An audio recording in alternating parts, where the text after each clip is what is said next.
8 de la mañana con 38 minutos, 8 con 38. La sensación térmica ya le decía porque me la estaban preguntando por interno de Punta Arenas porque tiene mucho frío. Sí, bueno, -1 grado bajo cero. Tampoco está tan helado. La sensación térmica, la temperatura es de 3 grados y la máxima que esperamos hoy día para la capital de Magallanes es de 7. Está con nosotros Mario Aguilera, presidente nacional del Colegio de Profesores, que llegó anoche a la ciudad, se va mañana, pero hay hartos temas que conversar. Mario, un gusto que nos acompañes para toda la Patagonia chilena argentina a esta hora a través de las plataformas de Polar Comunicaciones. Buenos días, bienvenido. Buenos días, un gusto estar aquí conversando con usted. Voy a partir por la intervención al Comunal de Profesores, que es la noticia que voy a aterrizarla de forma local, que salió a la luz pública hace una semana aproximadamente. ¿Por qué se interviene el Comunal de Profesores, el Comunal de Punta Arenas? Bueno, primero decir que esta es una facultad que tiene el Directorio Nacional, que tiene dentro de su responsabilidad y facultad estatutaria, artículo 35 del estatuto nuestro, fiscalizar y eventualmente intervenir filiales cuando hay situaciones que lo ameritan. Y por lo tanto se hizo una auditoría que está dentro de del comportamiento normal, sobre todo en este periodo nuestro de directorio que yo presido. Nosotros hemos puesto énfasis en eso, es parte de nuestro programa con el cual llegamos a gestionar el Colegio de Profesores, transparentar situaciones, cumplir esta tarea de supervisión y de regularizar el funcionamiento del colegio. Había mucha crítica al respecto de años anteriores, particularmente aquí en Magallanes hubo situaciones muy críticas al respecto, y por lo tanto está dentro de nuestro trabajo, y decidir la intervención es justamente para profundizar una investigación. La decisión de intervención no significa en sí mismo que hay dolo o que hay, no sé, que se robaron plata o cosas por el estilo. Es precisamente se interviene para, al detectarse situaciones anómalas que pueden ser desorden, pueden ser o irregularidades mayores, puede quedar finalmente en algo no tan grave o en algo más grave. Eso no lo podemos confirmar ni desmentir previamente. Lo que pasa es que la palabra intervención ya genera preocupación. Claro, es la que está en nuestro estatuto. Uno podría decir entiendo. Profundizar la investigación, estudiar más a fondo. Podría ponerle algunos sinónimos, buscarle algunos sinónimos. Pero en definitiva lo importante, para tranquilidad de nuestros colegiados, es que nosotros como Directorio Nacional estamos cumpliendo la función fiscalizadora que está mandatada en nuestros estatutos, que está mandatada además, creo yo, por lo que los profesores esperan, y por lo tanto yo llamaría a no sobre reaccionar respecto de una situación que está que es parte de las funciones que tenemos en el Colegio de Profesores. También revisarnos internamente, no solo criticar hacia afuera y cuestionar a las autoridades y dar luchas gremiales, sino que también tenemos que hacer de esta organización un gremio más transparente, más democrático, más regular en su funcionamiento. Y por lo tanto, al haber detectado algunas situaciones, nosotros lo que hacemos al intervenir es justamente profundizar. Esperamos, es lo que uno siempre quisiera, que en esa profundización de la investigación lo que arroje sean cuestiones menores, en definitiva, y no tan graves. ¿Qué cosas se develan en esa investigación? ¿Faltan recursos? ¿Falta un cierre de algún programa? ¿Faltan justificaciones de gastos de plata? ¿Qué es lo que con qué se enfrentan? ¿Con qué se encuentran? Mire, yo no voy a comentar públicamente antes de reunirme con mis colegas, que va a ser hoy día en la tarde. A ellos les vamos a dar las explicaciones y después de esas explicaciones estas serán públicas y serán conocidas, pero por respeto a ellos, yo antes de reunirme con ellos no voy a hacer comentarios públicos, pero en definitiva hay situaciones que se producen dentro de una organización, gastos que no tienen el respaldo debido, a lo mejor existe, eso habrá que verlo, gastos que no tienen tanta justificación, en fin, hay situaciones que no voy a comentar en detalle, insisto, por respeto a mis colegas. ¿Sobre reaccionó la directiva comunal? Porque hubo un punto de prensa de la directiva comunal. Quizás ese punto de prensa se podría haber hecho en conjunto cuando usted venía, ahora, cuando venía para acá, pero ellos lo hicieron antes, hace una semana aproximadamente. Sí, a mí me parece que fue excesivo para la decisión que se había tomado, porque ellos mismos como que dieron la idea de algo muy grande, muy grande, en circunstancias que estamos recién en una etapa más bien preliminar. Pero bueno, ellos habrán tenido sus razones para hacerlo. Yo también tengo que respetar el derecho a la libre expresión que tiene que tener la gente. Yo lo que quiero es poner calma. Estamos investigando. Hay 2 dirigentes que están a cargo de esa investigación, que llegan hoy día, Eduardo González y Magdalena Reyes, que son parte del Directorio Nacional. Vienen con funcionarios contables, van a hacer ese trabajo. Y por lo tanto, más bien yo creo que hay que esperar a los resultados de eso. Y hoy día en la tarde vamos a dar todas las explicaciones a nuestros colegas más en detalle de cuáles son los motivos para esta intervención. ¿Qué se saca limpio del último paro docente, Mario? En términos que el comunal y el regional se unen a este paro docente, pero teniendo problemáticas que quizás se repiten en otras comunas y otras regiones, la falta del pago de las cotizaciones, la situación en la Corporación Municipal de Punta Arenas específicamente es muy compleja, se falta al pago de los sueldos, muchas veces se retrasan, no se pagan los préstamos que piden los profesores, entonces pasan a DICOM y cuando necesitan se encuentran con que están en DICOM y no entienden por qué. Es muy complicada la situación. ¿Qué se sacó en limpio después del paro docente? Sí, es muy complicada sin duda. Mire, el paro docente, del cual Punta Arenas participó bastante activamente, de hecho en la votación final querían seguir en paro, digamos, sí. A nivel nacional se resolvió de ponerlo, pero ellos querían seguir, estaban bastante activos. Yo creo que se juntaron factores, pero yo pondría también la muy, muy grave situación de la Corporación de Punta Arenas y el municipio, que es gravísima. O sea, aquí hay derechos básicos que no se han respetado. Hubo un paro largo hace un tiempo atrás. Hace un año, claro, 2 meses. Por este mismo tema. Nosotros estuvimos apoyando desde el Nacional, hicimos gestiones con la Subsecretaría de Educación y todo para que se buscaran soluciones. Y ahí yo lo pondría también lo de Punta Arenas, específico local, en el contexto de lo que denominamos el abandono de la educación pública. En la legislación, pero también en la gestión de las autoridades nacionales, hay un abandono y lo demuestra el que se tiene que llegar a situaciones extremas, a que haya en años que no se pagan las cotizaciones previsionales, descuentos por pagos a terceros que tampoco se cumplen. En fin, todo lo que ustedes conocen muy en detalle, lo que ha pasado en Punta Arenas, pasa en otras comunas también. Y las autoridades casi que se abanican con esas situaciones tan graves. Se tiene que llegar a extremos como paralizar. ¿Cómo va a ser posible que en Chile haya que paralizar actividades para que te paguen las cotizaciones previsionales? Digamos, a mí me parece que ya eso es tocar fondo. Y tú hablas con la autoridad y dicen, bueno, no tenemos atribuciones, vamos a verlo, estamos estudiando, y realmente hay que hacer presión al punto de paro, que se supone que es la medida más extrema, para aquello. Entonces, el abandono de la educación pública yo creo que lo pusimos como un tema muy central durante el paro. Durante semanas se habló en Chile de educación pública, cosa que no se hacía por años. Los medios de comunicación nacionales, las mismas autoridades tuvieron que empezar a atender el tema. Colocamos a la educación en la palestra frente a un gobierno que tiene a la educación, la tenía, diría yo, casi en un plano muy secundario. Justo 2 días antes de empezar el paro nuestro, el 3 de junio, el 1 de junio el presidente hizo una cuenta en el Parlamento. Y la educación hacía un parrafito, casi no tuvo presencia, lo cual demostraba que para el gobierno la educación no era ninguna prioridad. Nosotros con nuestra movilización la volvimos a colocar en el centro. El gobierno tuvo que firmar compromisos claros respecto a la educación pública, particularmente el tema de los traspasos a los servicios locales. Nosotros nos tiene muy preocupados. Punta Arenas y todo Magallanes viene luego, ahora va a ser un solo servicio local de toda la región. Eso tiene que anticiparse previamente el pago completo de todas las deudas, la regularización de todas las situaciones anómalas, que hay muchas. ¿Y de dónde se saca esa plata para pagar? Porque es mucho dinero, Mario. Exacto, bueno, ese es el punto. El Estado, ¿no? Ese es el punto que nosotros poníamos en la palestra. O sea, el gobierno tiene que hacerse cargo, el Estado central tiene que hacerse cargo. Y nosotros conseguimos en la Ley de Educación Pública un artículo transitorio, lo peleamos hasta el final, haciendo una caminata desde Valparaíso, desde Santiago a Valparaíso, para hacer conciencia. Se agregó un artículo donde dice que si el municipio no paga las deudas, el Estado tiene que hacerse cargo. Y después se las descuenta el municipio del Fondo Común Municipal, tiene mecanismos para recuperar esas platas, pero tiene que hacerse cargo y los traspasos tienen que ser sin deuda.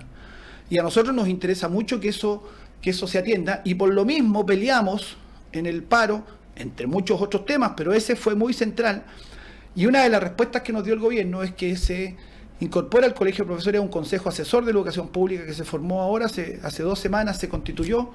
Ahí está el subsecretario de Educación, la directora nacional de Educación Pública, están representantes de los municipios, de las 2 asociaciones de municipios, están los asistentes de educación y estamos nosotros, para monitorear y para asegurar que estos traspasos se hagan en buena forma, porque los primeros traspasos fueron un desastre. Los primeros 4 servicios locales han funcionado realmente muy mal. Salimos del foco para caer en las brasas, y no es la idea. La desmunicipalización siempre se pensó para para mejorar el momento, claro, para que el escenario sea mucho mejor. Exactamente. ¿No? Entonces, ese es un logro muy importante, el haber obligado al gobierno. Si el gobierno además tenía intenciones privatizadoras, que nosotros teníamos serias sospechas que había intenciones privatizadoras, yo creo que nuestro paro corrió el cerco, y ahora no creo que sea tan factible para el gobierno arremeter con una ofensiva privatizadora. No era algo explícito, no era algo que decían, mire, venimos a privatizar, pero en la forma de comportarse, de dejar caer la educación pública, de no atender sus problemas graves. Fíjese lo que significaba que en noviembre había renunciado el director nacional de educación pública, que es un cargo muy importante, y en julio todavía no estaba nombrado. Noviembre de 2018, julio de 2019, todo ese tiempo acéfala la dirección de educación pública. Eso mostraba la mentalidad en la que estaban esta gente. Hoy día yo creo que eso es distinto. Conseguimos titularidad para las horas de extensión, que yo creo que es un logro importantísimo, porque eso resuelve una inestabilidad laboral que por más de 20 años han tenido muchísimos colegas. Conseguimos fin a la doble evaluación docente, conseguimos que vamos a hacer una revisión al proceso de corrección de las pruebas de la carrera docente, que hay serias sospechas de que eso se arregla para que poca gente acceda a los niveles superiores de tramos, que son los que dan mejor sueldo. Así es. Por un ahorro económico se han aumentado las dificultades de las pruebas, poco menos que te hacen pruebas a nivel de doctorado de Harvard, y eso no nos parece que corresponda. Hay que respetar la normativa sobre cómo tienen que ser esas pruebas. Nosotros vamos a estar ahora ahí en una comisión vigilando aquello. Y hubo cosas que no conseguimos, que nos duelen, pero que estamos peleándolas por otro lado, que son el tema de la mención a las colegas educadoras diferencial y de párvulo. Hicimos una presentación en Contraloría, estamos esperando sus resultados. Y el tema de la reforma curricular, que son los dos grandes dolores del paro. De los 11 puntos que estaban en nuestro petitorio, en 9 hubo respuesta, pero esos 2 que no hubo respuesta, nosotros no los abandonamos de ninguna manera. Recién se acogió hace unos días atrás un recurso de protección que presentamos en la Corte de Apelaciones de Santiago por la reforma curricular. Nos parece que es una señal importante y vamos a seguir dando la pelea. Y sobre deuda histórica, que ayer celebramos el Día Nacional de la Deuda Histórica, conmemoramos, se forma una mesa, pero ahora con presencia parlamentaria y la DIPRES. Impresionante, Mario, que haya una fecha para conmemorar una deuda. Ya estamos al revés, patas para arriba. En Chile el mundo al revés, muchas cosas. SAE, Sistema de Admisión Escolar. Ayer comenzó en Magallanes, la semana pasada en Santiago, en la región metropolitana, por primera vez. Nosotros ya tenemos un poquitito más de experiencia, entre comillas, ¿no? Pero yo fui ayer sumamente directo en términos de que yo no encuentro malo el sistema, ¿ya? El sistema de admisión no es un sistema malo, sí es poco transparente, ¿ya? Yo soy apoderado. Entonces, como apoderado, nosotros como familia lo encontramos poco transparente. Uno conversa con muchas familias y lo encuentran poco transparente. Hay colegios que están dentro del sistema y que no tienen vacantes y que se va a generar un taco, una aglomeración de demanda de chicos y chicas que quieren entrar a diversos colegios que no tienen vacantes. Entonces el sistema dice que sí tienen vacantes y te hacen retrasar 2 meses, y esto genera una sensación de ansiedad en las familias, en las niñas, en los niños. Es una sensación muy mala, pero es por cómo se está manejando, tengo la sensación yo, el sistema, porque yo creo que el sistema no es malo. Y lo otro que encuentro más grave, incluso escuché alguna crítica que hiciste hace algunos días a la ministra de Educación, Marcela Cubillos, que recorrió Chile hablando de que esto era una tómbola, básicamente, y el subsecretario confirma aquella afirmación, valga la redundancia, respecto de que uno va al ministerio, a mí me tocó, y conozco mucha gente que le tocó, va acá a la Secretaría Ministerial, y la misma autoridad te dice, es que el sistema es muy malo. Entonces, ¿con qué confianza los papás y las mamás van a postular o van a ocupar de forma motivada el SAE, el sistema de admisión escolar, si la propia autoridad te dice que el sistema no es bueno y que lo quieren cambiar? Así es, nosotros hemos denominado la actitud del ministerio como un auto boicot. Ellos que tienen que implementar el sistema, esa es su obligación constitucional. La ministra, como ministra de Estado, tiene la obligación de hacer respetar la Constitución y de implementar las leyes. Es su obligación, le guste o no le guste la ley. Es obvio que no le gusta, pero este auto boicot, remar en contra, esta desidia respecto a la buena difusión del sistema. Unos 5 días antes salió el subsecretario haciendo un punto de prensa, mandaron un folleto, que además es un folleto bien discutible en su contenido, porque más bien hace antipropaganda que propaganda o difusión. Entonces, claro que aquí hay un auto boicot y una profecía autocumplida, digamos. O sea, el ministerio no hace nada para que el sistema funcione bien y después sale diciendo, ve que el sistema es malo o no funciona. Yo quiero hacer 2 precisiones. Uno, el sistema requiere perfeccionamiento, algunos como los que dice, más transparencia en la información. Claro, hay colegios que no tienen cupo en algunos niveles, pero en pre-kinder y kinder, por ejemplo, tienen obligación de tener cupo porque todo parte de cero. Exacto. Y acuérdate cómo era el sistema antes, el pituto era lo que corría. Sí, pues. O sea, si tú tenías contacto, eras amigo del director. O de algún profe, o de la secretaria. Tenías algún contacto en el municipio. Entraba. Cualquier cosa tú entrabas porque era un sistema que era totalmente arbitrario. Este sistema, con todos sus bemoles, es un sistema más justo. Todos tienen la misma posibilidad de postular. Entonces, cuando hacen este show y este circo de poner apoderados descontentos porque en la región tanto no quedaron en el colegio que querían. Bueno, pero si eso siempre pasaba. Si tú tienes 1000 cupos, o sea, perdón, 1000 postulantes para 200 cupos, van a haber 800 fuera. Descontentos, ¿no? Pon el sistema que quieras, pon el cachipún, pone sorteo, pone quién es más grande que otro, pon el sistema que quieras y van a ser 800 que no entran y por lo tanto van a estar disconformes, lógicamente. El problema de fondo es porque hay unos pocos colegios donde hay alta postulación y hay muchos colegios donde hay más oferta que demanda. Sí. Ese es el tema. Nosotros necesitamos un sistema donde el conjunto de la educación pública tenga suficiente prestigio, tenga suficiente apoyo, tenga suficientes condiciones para hacer un buen trabajo y por lo tanto en cualquier escuela pública que tú vayas a postular a tus hijos, tú tengas la seguridad de que hay un estándar básico común para todo el país. Eso es lo que hoy día no existe en Chile. Entonces nosotros necesitamos fortalecer el conjunto de la educación en unos pocos colegios. Esto es totalmente lo contrario a lo que pasa con la política del gobierno, que son los liceos bicentenarios. Piñera anunció hace unos días atrás 300 colegios bicentenarios vamos a llegar. Sí. 300 de 5.200 colegios públicos. ¿Es el 5%? ¿6%? Casi. O sea, menos del 10% de los colegios con buenas condiciones, apoyo especial, recursos, y el resto. Y el restante 96%, 94%, ¿dónde queda? Esa es la política errada. Unos pocos con mejores condiciones, unos pocos en óptimas condiciones, que es la misma política que tenía la idea de admisión justa de la ministra. Unos pocos privilegiados que entran a los colegios que quieren, tienen todo el apoyo, y el resto que se joda. Esa es un poco la política de este gobierno y nosotros ciertamente no la compartimos. Nosotros creemos que la educación debe ser igualitaria en el acceso para todos. Filosofemos un poco, Mario. ¿Qué niño merece ir a determinado colegio? ¿El que tiene un promedio 6.3, 6.4, 6.5 o el que tiene un promedio 4.5, 4.8, 5, 5.2, pero no tiene las opciones de poder pagar un colegio particular por mérito? ¿Por mérito, por equilibrio social, por justicia? ¿Cómo le explicamos a esa familia o a ese niño o a esa niña quién merece o es una cuestión de merecimiento o simplemente de justicia social? Es que ahí está justamente, pones bien tú el punto, filosofar. Es decir, ir al fondo del asunto, ir al concepto de base. El concepto de base debe ser que la educación es un derecho para todos. Y todos tenemos derecho a la educación, no solamente unos pocos. La educación no es un premio. El concepto de la ministra que defiende ella en su proyecto de admisión justa, que ya se rechazó, pero que como idea sigue en la cabeza de ellos, es que la educación tiene que ser un premio. Usted tiene buenas notas, tiene buena educación.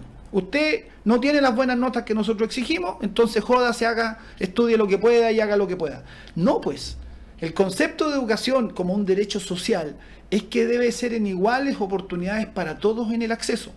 Y esto del mérito en base a las notas, los que somos profesores y trabajamos en el día a día, hemos estado, digamos, en la sala de clases, sabemos que eso del mérito vía nota es bastante discutible. De repente tú tienes un alumno con 6.4 y tienes otro con 5.9 y tú sabes que el de 5.9 es mucho más meritorio, porque hizo más esfuerzo para llegar a esa nota, porque sus condiciones de base, su capital cultural, la estructura familiar, era mucho más adversa que el alumno que tenía un 6.5, y sin embargo, el sistema automáticamente considera que el de 6.5, o esta lógica, digamos, que quiere la ministra, que automáticamente el de 6.5 es más meritorio, y merece todas las oportunidades, y el de 5.9 merece más o menos oportunidades, y el de 4.5 casi no merece ninguna oportunidad, y mejor, señor, no estudie más porque usted no tiene ningún futuro. Es como la canción de los prisioneros, ¿no es cierto? O sea, ¿por qué? Porque los ricos van a los buenos colegios y los pobres que se jodan. Es más o menos esa idea que está a la base, y nosotros esa idea la discutimos, y la discutimos frontalmente. La educación tiene que ser un derecho social para todos, y la educación pública tiene que asegurar ese derecho social para todos. ¿Estás de acuerdo con la acusación constitucional a la ministra Cubillos? Bueno, me han preguntado mucho eso. Yo no soy parlamentario, digamos, soy presidente del Colegio de Profesores, no tengo atribución al respecto, pero a mí me parece que esta ministra, cuando no ha promovido adecuadamente el sistema de admisión justa, cuando no enfrentó el paro docente hasta la 4ª semana, se negaba a sentarse siquiera a conversar y mira el daño que provocó dentro del sistema y todo lo que genera. Cuando no ha dado respuestas todavía al tema de la carrera docente, donde hay reclamos que habían plazos para cumplir si no se han cumplido.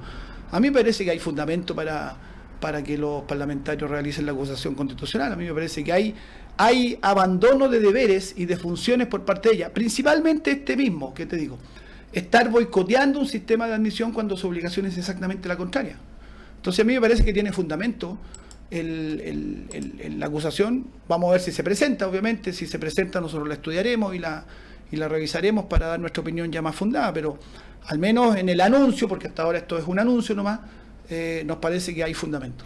He leído muchos comentarios respecto a Mario Aguilera, de que Mario Aguilar, de que es de izquierda, de que es de derecha, que ha sido muy duro con el gobierno de Sebastián Piñera, pero yo recuerdo que fuiste muy duro con el gobierno de Michelle Bachelet también. Absolutamente, porque yo como presidente del gremio y antes como dirigente, fui presidente un año, el año final del gobierno de Bachelet. Por supuesto, porque mi obligación es defender a los profesores, defender la educación y defender lo que representa mi cargo, no ser representante de una coalición política. Entonces, mira, incluso voy a contar una cosa así más anecdótica tal vez, pero que refleja cómo pensamos.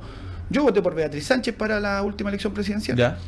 Pero cuando me reuní con ella, en una reunión que hizo con varios gremios, yo le dije, si te sale presidente, Beatriz, nosotros vamos a ser los primeros que vamos a estar afuera del ministerio exigiendo el cumplimiento de cada uno de los puntos que usted se está comprometiendo ahora en esta reunión. O sea, nos parece que cuando tú eres representante gremial, tu obligación es ser representante de tu gremio y ser representante de los que te eligieron. No eres representante de una coalición y no le haces la guerra a un gobierno solo porque no es de tu coalición, o le haces el amén a todo y eres obsecuente en todo lo que ese gobierno haga, aunque sea perjudicial porque es de tu coalición. Esa es la peor de las políticas. Eso es lo que ocurría antes en el gremio y eso es lo que fue tan fuertemente rechazado por mis colegas en la última elección, cuando nosotros sacamos una tremenda votación y los que gobernaban ante el colegio sacaron una votación muy baja, precisamente porque se rechazó esa forma de proceder. Así que nosotros, cualquiera sea el gobierno de turno, vamos a defender lo que tenemos que defender, que son los derechos de los profesores y profesoras. ¿Sí te acercas más a los pensamientos o las posturas, la visión que tiene el Frente Amplio respecto a la educación en Chile? Claro, la idea de la educación pública como pilar del desarrollo educativo de un país es por supuesto una idea que yo comparto, y eso uno se lo escucha, digamos, a los representantes del Frente Amplio, también a algunos representantes de la nueva mayoría, y por supuesto es una idea que está muy lejos en los representantes de la derecha, que creen que la educación es un negocio, que es un bien de consumo, que lo siguen diciendo hasta ahora, que hay una industria educativa. Esos conceptos pues ciertamente nosotros los rechazamos. Ahora, en lo que así fueron los gobiernos de la concertación, incluyendo el último, el de la nueva mayoría, las políticas de mercado en educación fueron siempre su base, digamos, ¿no? Incluso en la reforma educacional que hubo durante el gobierno de Bachelet, fueron bastante tibias y no desactivaron la educación con una lógica de mercado. La propia ley de educación pública, que abrimos de alguna manera esta conversación señalando aquello, el abandono de la educación pública, es porque la ley que promulgaron durante el gobierno de Bachelet es bastante mala también. Es bastante mala porque sigue bajo la lógica de que hay un mercado educativo y hay que disputar los clientes, que son los estudiantes. La educación pública se sigue financiando por voucher, por subvención, por asistencia media, que es esa lógica. Tengo que salir al mercado a disputar los alumnos para financiarme, lógica que nosotros creemos es totalmente perversa y un tremendo daño a la educación pública. ¿A qué hora se junten con el comunal, Mario? A las 6 nos vamos a juntar con los dirigentes y a las 7 en una asamblea. Ya. Y mañana vuelve a la capital, ¿no? Yo vuelvo a media tarde a la capital, sí. Ya. ¿Le costó el cambio de hora, no?